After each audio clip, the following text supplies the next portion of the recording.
நாம் வாக்களித்து தேர்வு செய்யக்கூடிய பாராளுமன்ற உறுப்பினர்கள் வாக்களித்தவர்களுக்காக பாராளுமன்றத்தில் பேசுகிறார்களா?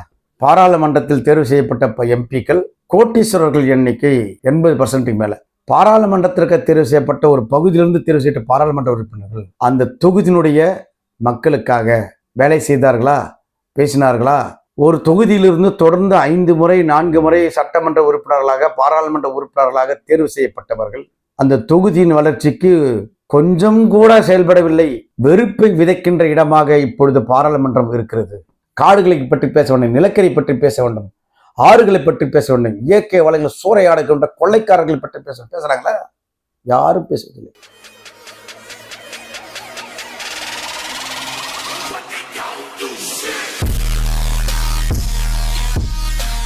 அனைவருக்கும் வணக்கம். நான் உங்கள் TJ சங்கர். மே மாதம் சட்டமன்ற தேர்தல் நடக்கிறது. 5 மாநிலங்களில் சட்டமன்ற தேர்தல் நடக்கிறது. இந்தியாவில் 3வது முறையாக 3.0 என்று சொல்லக்கூடிய அளவுக்கு மோடியின் பாஜக அரசு தொடர்ந்து நடைபெற்றிருக்கு. பாராளுமன்றத்தில் நிறைய சட்ட திருத்தங்கள் வந்து கொண்டே இருக்குது. லேபர் கோட்ஸ் வந்திருக்கு, அணைக்கட்டுகள் சம்பந்தமாக, நிலக்கரி சம்பந்தமாக, ஃபாரஸ்ட் சம்பந்தமாக, என்விரான்மெண்டல் சம்பந்தமாக நிறைய சட்ட திருத்தங்கள் வந்து கொண்டே இருக்குது. பாராளுமன்றத்தில் ஒரு மேல் சபை என்று ஒரு சபை இருக்கு. பாராளுமன்ற எம்பிக்களுடைய எண்ணிக்கை எல்லாருக்கும் தெரியும். மேல் சபை எவ்வாறு கொடுக்குறது? பாராளுமன்றத்தில் அந்த செஷன் வந்து வருடத்திற்கு 2 முறை 3 முறை போடுது.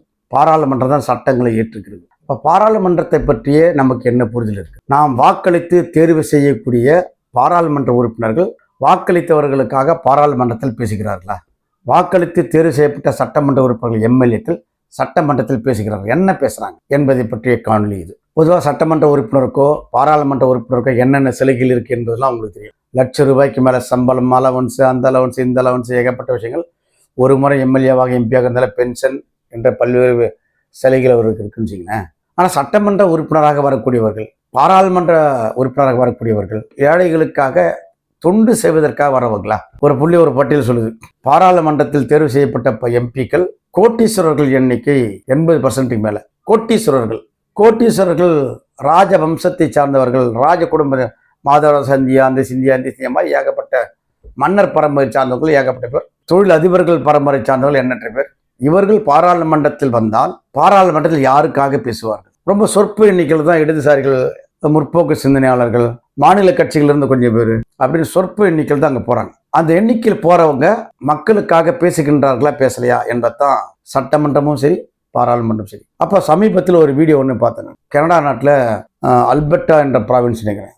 அல்பர்ட்டா என்ற ப்ராவின்ஸில் இருக்கக்கூடிய அந்த ப்ராவின்ஸுடைய சட்டமன்ற கூட்டத்தொடரில் அங்கே மக்கள் பிரதிநிதி பேசினார். அந்த பிரதிநிதி பேசுறதை பார்த்தோன்னே எனக்கு மிகப்பெரிய ஷாக்கிங் ஆச்சு.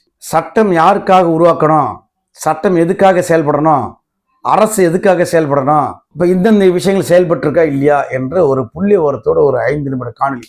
அதை பார்த்தோன்னே ரொம்ப ஷாக்கிங் ஆகிட்டேன். அநேகமாக அந்த மாதிரி ஒரு ரொம்ப ஜென்டிலாக இங்கிலீஷ், ஈஸி சாதாரண இங்கிலீஷில் பேசக்கூடிய அது அநேகம் ஒரு இலங்கை தமிழராக இருப்பார்னு நினைக்கிறேன். ஃபேஸ் பார்த்தா அப்படி தான் தெரியுது. அந்த வீடியோ வந்து மிகப்பெரிய வைரலாக மாறி இருக்கு.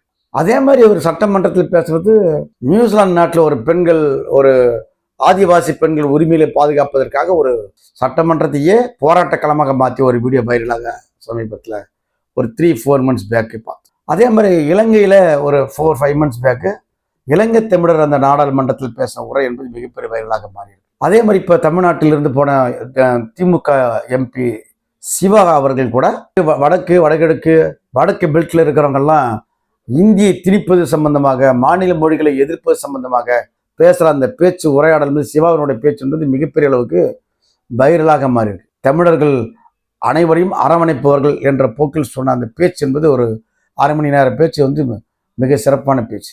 நாம் என்ன சொல்ல வரோம் அப்படின்னா, சட்டமன்றத்திற்காக செயல்பட்ட சட்டமன்ற உறுப்பினர்கள், பாராளுமன்றத்திற்கு தேர்வு செய்யப்பட்ட ஒரு பகுதியிலிருந்து தேர்வு செய்யப்பட்ட பாராளுமன்ற உறுப்பினர்கள் அந்த தொகுதியினுடைய மக்களுக்காக வேலை செய்தார்களா, பேசினார்களா?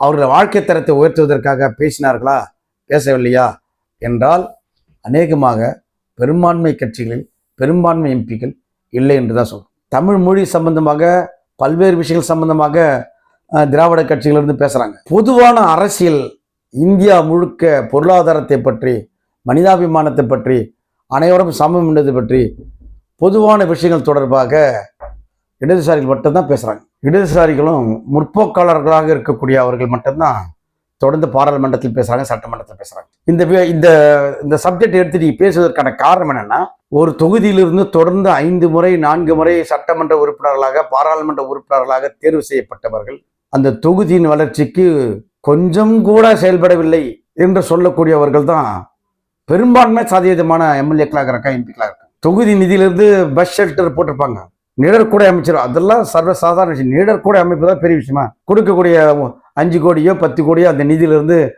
அந்த கொடை அமைக்கிற, இந்த கொடை அமைக்கிற பல விஷயங்கள் பண்றாங்கன்னு வச்சுங்களேன். சிலர் அது கூட பண்றது இல்லைன்னு வச்சுங்க. நான் அதை சொல்லலை. சுதந்திரம் பெற்ற 77 ஆண்டுகள் கடந்து போயிட்டு இருக்கோம். இந்த ஜனநாயக திருநாட்டில் இந்தியாவில் சட்டமன்றத்திலும் சரி, பாராளுமன்றத்திலும் சரி, தேர்ந்தெடுக்கப்பட்ட அந்த பகுதி மக்களுக்கு, தொகுதி மக்களுக்கு, ஒட்டுமொத்த தமிழக மக்களுக்கு, ஒட்டுமொத்த இந்திய மக்களுக்கான நலன்களுக்காக வாதிட்டவர்கள் சட்டமன்றத்தில் யார், பாராளுமன்றத்தில் யார்? இந்த மாதிரி டாபிக் என்பது ஒரு 30 ஆண்டுகளுக்கு முன்பாக பார்த்தீங்கன்னா, 30 ஆண்டுகள், அதாவது 1990களுக்கு முன்பாக பாராளுமன்றத்தில் எண்ணற்ற விவாதங்கள் நடந்தது, சட்டமன்றத்தில் எண்ணற்ற விவாதங்கள் நடந்தது. மக்களுக்கு போட்டி போட்டுக்கொண்டு நன்மை செய்ய வேண்டும் என்பது நிறைய திட்டங்களை வகுத்திருக்கிறார்கள். நான் வந்து இன்னும் 80க்கு முன்னாடி தான் சொல்றேன், 90 80க்கு முன்னாடி சொல்றேன். அப்படி நன்மை செய்ததன் விளைவாக வந்து தான் மேற்கு தொடர்ச்சி மலை முழுக்க வந்திருக்கக்கூடிய டேம், அந்த அணைக்கட்டுகள் மூலமாக மின்சாரத்தை உற்பத்தி செய்யக்கூடிய, குறிப்பாக இந்த காமராஜர் காலம், காமராஜருக்கு பிறகு கலைஞர் காலத்தில் அது தொடர்ந்து வந்து அண்ணா ஒரு 2 வருஷம் தான் இருந்துன்னு வச்சுங்களேன். அப்போ அது போன்ற பல்வேறு திட்டங்களை எம்எல்ஏக்கள், எம்பிக்கள் தான் சார்ந்திருக்க கட்சியின் மூலமாக பேசியிருக்கின்றார்களா? வெறுப்பை விதைக்கின்ற இடமாக இப்பொழுது பாராளுமன்றம் இருக்கிறது. மதத்தின் பெயரால் அரசியல் செய்யக்கூடிய இடமாக பாராளுமன்றமும் இந்தியா மாறிக்கொண்டிருக்கிறது என்று நாம சொல்லலை. அது ஆஸ்திரேலிய பாராளுமன்றத்தில் பேசுறாங்க, யூகே பாராளுமன்றத்தில் பேசுறாங்க, கனடா பாராளுமன்றத்தில் பேசுறாங்க, ஐரோப்பா முழுக்க இருக்கக்கூடிய அங்க ஐரோப்பா ஒன்றியத்தில் கூட இந்தியாவினுடைய மதவாத போக்கை கண்டித்து பேசிக்கொண்டிருக்கு. நான் உதாரணத்துக்காக சொல்றேன். அப்போ ஐரோப்பாவில் இருக்கக்கூடிய பாராளுமன்றத்தில், அமெரிக்காவில், ஆஸ்திரேலியாவில், கனடாவில் இருக்கக்கூடிய ப்ராவின்ஸில் இருக்கக்கூடிய அல்பர்ட்டாவில், பிரிட்டிஷ் கொலம்பியாவில் இருக்கக்கூடியவர்கள் அந்த நாட்டு மக்களுக்காக, அந்த மாநில மக்களுக்காக எப்படி உரிமை குரல் கொடுக்கிறார்கள் என்பதை இந்தியாவில் இருக்கக்கூடிய, தமிழ்நாட்டில் இருக்கக்கூடிய எம்பிக்கள், எம்எல்ஏக்கள் பார்க்கணும், பார்த்து தெரிஞ்சுக்கணும், புரிஞ்சுக்கணும். இப்படித்தான் குரல் கொடுக்க வேண்டும் என்பதற்கு உதாரணமாக அவர்கள் திகழ்கிறார்கள். அதற்கு காரணம் அவர்கள் அந்த நாட்டு மக்கள் மீது வைத்திருக்கக்கூடிய அளப்பரிய நம்பிக்கை, அளப்பரிய பாசம். அதையே அந்த வீடியோ சொல்ல நினைக்கிறேன்னா, கிட்டத்தட்ட பல கோடி ஓய்வூதியர்கள் இருக்கக்கூடிய இந்திய திருநாட்டில் ஓய்வூதியத்தை எதிர்பார்த்து வாழ்க்கை நடத்துகின்ற அந்த ஓய்வூதியர்களை பற்றி எந்த கட்சியும் பயன்பட, எந்த எம்எல்ஏக்களும் கவலைப்படலை, எந்த எம்பிக்களும் கவலைப்படலை. கேரளாவில் இருக்கக்கூடிய ஒரே ஒரு எம்பி ஒரு முறை பேசியிருக்காரு. மார்க்சிஸ்ட் கம்யூனிஸ்ட் கட்சியின் எம்பி ஒருத்தர் மட்டும் பேசியிருக்கிறார். தமிழ்நாட்டில் இருக்கக்கூடிய டிஎம்கே எம்பிக்கள் கூட அதை பற்றி பேசலை, வேற எந்த எம்பிக்களும் பேசலை. நான் உதாரணத்துக்கு ஒன்னே ஒன்று சொல்றேன். இப்படி பேச வேண்டிய விஷயங்கள் எண்ணற்றதாக இருக்கிறது. காடுகளை பற்றி பேச வேண்டும், நிலக்கரி பற்றி பேச வேண்டும், ஆறுகளை பற்றி பேச வேண்டும், இயற்கை வளங்கள் சூறையாடுகின்ற கொள்ளைக்காரர்களை பற்றி பேசுறாங்களா? யாரும் பேசுவதில்லை. பேசுகின்றார்களா இல்லையா? பாராளுமன்றத்தில் தேர்வு செய்ய எம்பிக்கள் பாராளுமன்றத்தில் பேசுகின்றார்களா இல்லையா? எதை பற்றி பேசுகின்றார்கள்? இவர்கள் யார் என்பதை நாம் தெரிந்து கொள்ள வேண்டாமா? இவர்கள் மக்கள் பிரதிநிதி என்ற பொருள் என்ன செய்து கொண்டிருக்கிறார்கள் என்பதை நாம் தெரிந்து கொள்ள வேண்டாமா? பாருங்க, உங்க இடத்திலிருந்து தேர்வு செய்யப்பட்ட கடந்த 20 ஆண்டுகள், 30 ஆண்டுகள், 40 ஆண்டுகள் தேர்வு செய்யப்பட்ட எம்எல்ஏக்களும் எம்பிக்களும் என்ன செய்தார்கள், என்ன செய்யவில்லை என்று நீங்கள் மனதில் அசை போட்டு பாருங்கள். அப்படியானால் இவர்கள் யாருக்கானவர்களாக இருந்திருக்கிறார்கள் என்பதை பாருங்கள். அப்படியே நம்ம பாராளுமன்ற உறுப்பு எப்படி இருக்க வேண்டும் என்று நீங்கள் ஒரு சிந்தனைக்கு வரணும்ல.